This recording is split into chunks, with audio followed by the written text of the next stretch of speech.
माटी के देहिया सांस के भरोसा ना, आज बा संसार काल है ठिकाना ना।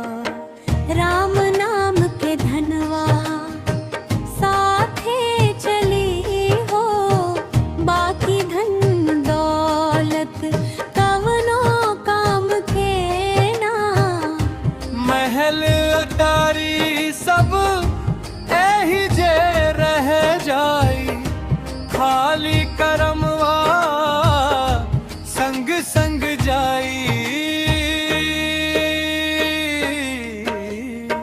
माटी के देहिया सांस के भरोसा ना, आज बा संसार काल है ठिकाना ना।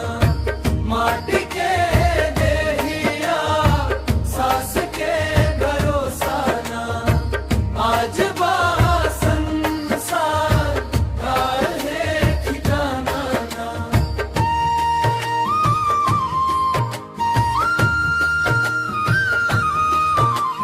माया के डोरी में दुनिया फसल बा, साँच के रस्ता आजो खुलल बा।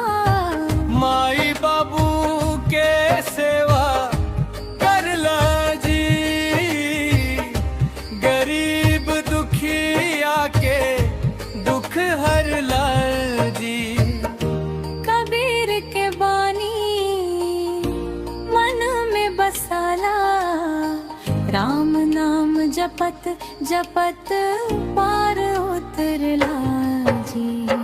माटी के देहिया सांस के भरोसा ना, आज बा संसार काल है ठिकाना ना। माटी के देहिया सांस के भरोसा ना, आज बा संसार काल है ठिकाना ना।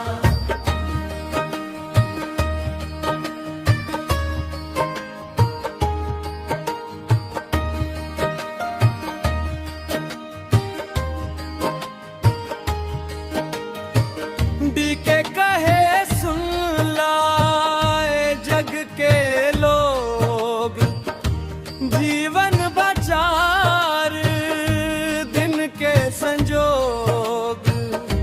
नेकी कमैहा नाम आमर होई, राम बिनन खाली सब भोग